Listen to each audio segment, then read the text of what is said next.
Kwa majina naitwa Andrea Joseph Chiniko, ni mkazi wa mkoa wa Iringa, wilaya ya Iringa mjini, kata wa Kilosa, mtaa wa Elimusi. Napenda kuwasisitiza vijana wenzangu, wa Tanzania wenzangu, kuwa na hulka za kuweza kushawishiwa kufanya maandamano nchini Tanzania. Kuweka Watanzania wabaki kwenye hali ngumu ya uduni ya maisha yao. Na watu wa ushawishi ni watu wanaokaa Marekani, hawajui pasi zao ziko wapi, hawajui maisha yao yanaishije. Na alichokifanya tarehe 29 2025 Oktoba ilikuwa sio maandamano, kwa sababu sheria ya maandamano yanatakiwa yawe na ulinzi wa jeshi la polisi na kibali zaidi kutoka jeshi la polisi. Sasa yale ilikuwa ni uvunjifu wa amani, kwa sababu walikuwa wanabomoa maduka ya watu, wanaiba simu za watu, wanabomoa maduka ya watu, wanaiba gesi za watu, wanakuja wanachoma magari ya watu, magari ya mwendo kasi. Wa Tanzania wanapata shida, na wazazi wao wanakiwa ndio tegemezi, wamewazaa watafute kazi, wafanye kazi, waweze kusaidia wazazi wao na kizazi chao vijavyo. Lakini wao wanakuwa na hulka watakwenda kufanya utetevu wa kufanya maandamano ambayo hana udhibiti wala hayapo kiserikali zaidi. Nipende kuwapongeza jeshi la polisi kwa kushirikiana walioweka na mpango walioweka kutetea wananchi na mali zao zote mpaka hapa walipofika, mpaka nchi imekaa sehemu zake na sehemu sahihi ambayo ni madhubuti, ambao na Tanzania wanapenda kukaa katika mazingira ya amani. Na kuzingatia wa Tanzania sisi ni maskini wa hali ya chini sana, ambao tunastahili kwa nguvu zetu sisi wenyewe kuendeleza maisha yetu. Kwa nipende kuwasaidia wenzangu cha kufanya yaje kabisa, watafute wafanye kazi zao, waweze kulea familia zao, wazazi wao na vizazi vijavyo. Wasipende kuchochewa kufanya vurugu ambazo zina msingi kwa Tanzania. Kuacha wazazi wetu wanaishi maisha ya shida, wanabaki ndani wamechoka, na wenyewe warudi nyumbani wamechoka, wanakosa ushirikiano wa kifamilia. Niwape pole Watanzania wenzangu kwa hizi tatizo zilizotokea. Walifunga biashara zao, uchumi wa Tanzania, na sisi Tanzania ni matajiri, kila kitu tunacho, lakini tunategemea nguvu zetu sisi wenyewe wa Tanzania. Kitu ambacho nataka mimi nikizungumzie kuhusiana na madhara ambayo yaliweza kujitokeza tarehe 29 Oktoba. Madhara yale yalikuwa ni makubwa sana, sababu ukiangalia vijana walikuwa wanafuata mkumbo kwa maana ya kufanya maandamano pasipo kujua nini wanachokidai.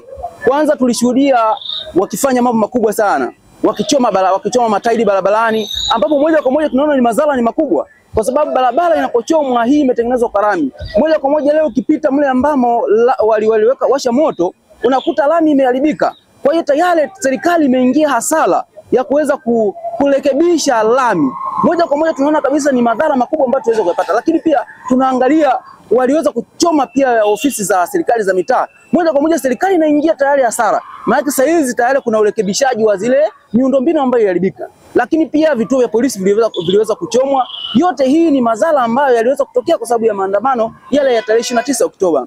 Na mimi cha kwanza tukisema kama afisa usafirishaji niliweza kupata madhara. Kwanza kabisa sikuweza kufanya kazi, lakini hatukuweza kupata. Lakini cha kushukuru kuna maandamano mengine yalikuwa mpango, lakini vijana waliweza kuelewa, vijana kama mimi tuliweza kuelewa. Walikuwa hakuna sababu ya kuweza kufuata mkumbo tena. Kwa sababu mkumbo, unapofuata mkumbo lazima unajua kuna madhara yake. Kila kitu kinapofanyika lazima kinakuwa kina negative impact, kwa maana kina madhara yake. Kwa hiyo sitamani tena kuona madhara yale yanajirudia katika taifa letu, kwa maana taifa letu ni taifa la amani. Tunatamani kabisa amani iendelee kuwepo, na sisi ndo vijana taifa la kesho. Sasa sisi kama taifa la kesho tunatamani kabisa tuone kesho taifa hili linaendelea kuwa na amani. Cha kuweza kusema tu mimi tu ushauri wangu kwa vijana wenzangu, vijana kama vijana tuache kufuata mkumbo, tuangalie vitu ambavyo sisi vitatupa faida, kwa maana tuitengenezea kipato. Hii mitandao ya kijamii, ujue mitandao ya kijamii leo hii dunia iko kama kijiji, kwa sababu hii mitandao kwanza kabisa imekuja lengo sisi kwanza kujielimisha, kwa sababu unaweza kuelimika kupitia mitandao ya kijamii. Kwa jina naitwa Zuberi Isa Mapila, ni afisa usafirishaji mkoa wa Iringa. Sisi kama maafisa usafirishaji mkoa wa Iringa, sisi hatuna shaka. Sisi kwanza tunatamani sana tuendelee kuishi kwa amani, kwa sababu tumezoea kutafuta mkate wetu wa kila siku. Lakini hizi lockdown ambazo zilitokea, sisi zimetufunza vitu vingi, kwamba kukaa ndani sio kuzuri, kukaa ndani ni changamoto.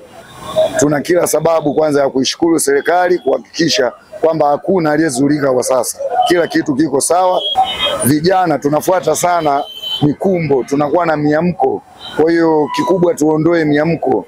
Sisi kama maafisa usafirishaji hatutakuwa tena na miamko, kwa sababu tumeona madhara yake. Miamko sio mizuri. Kufuatilia mitandao vitu ambavyo vitatusababishia changamoto sisi wenyewe. Sisi kwetu tumeona hiyo haitatufaa. Ni vyema tukawa wapole, tufanye kazi, tutafute mkate wetu wa kila siku. Unakaa ndani, sisi bodaboda maisha yetu lazima utoke nje ukatafute riziki. Alafu baada hapo ndo mambo mengine yaendelee. Ukilala ndani siku moja, bosi anakuwa ajala, mimi mwenyewe sijala, familia yangu haijala, hakuna jambo ambalo linaendelea ambalo litakuwa ni salama. Au kina Mangi Kimambi, au sisi sio sehemu yetu, kwa sababu hatuwezi sisi kuhamasishwa na mtu yuko zake nje huko. Sisi tuko hapa. Tukizulika tunazulika sisi peke yetu. Yeye anakuwa yupo. Na taifa hili sio sehemu ya kutumia nguvu. Sisi tumezoea kukaa chini na kuyajenga. Na tuseme tu kwamba sisi tutakuwa tuko tofauti na wale ambao watakuja watapanga mawe barabarani, wale ambao watakuja watachoma matairi. Sisi hatutawachekea, kwa sababu sisi bila kutoka nje hatuwezi kula. Sisi bila kutoka nje hatuwezi, kama hivi unavyoona tumekaa hapa kijiweni na tafuta riziki. Kukiwa na purukushani hatuwezi kupata riziki. Abiria wote watakuwa wako nyumbani, tutampakia nani? Kwa hiyo uchumi wetu unasimama. Kwa hiyo hatuko tayari kuona uchumi ukiendelea kusimama, ila tuko tayari kuona uchumi wetu unasonga mbele. Mheshimiwa anafanya kazi na sisi tunamuunga mkono Mheshimiwa Rais aendelee kuchapa kazi. Sisi kama vijana, sisi tuko pamoja na yeye, na tumwambie asiwe na shaka kuhusu sisi maafisa usafirishaji. Tuko pamoja na yeye.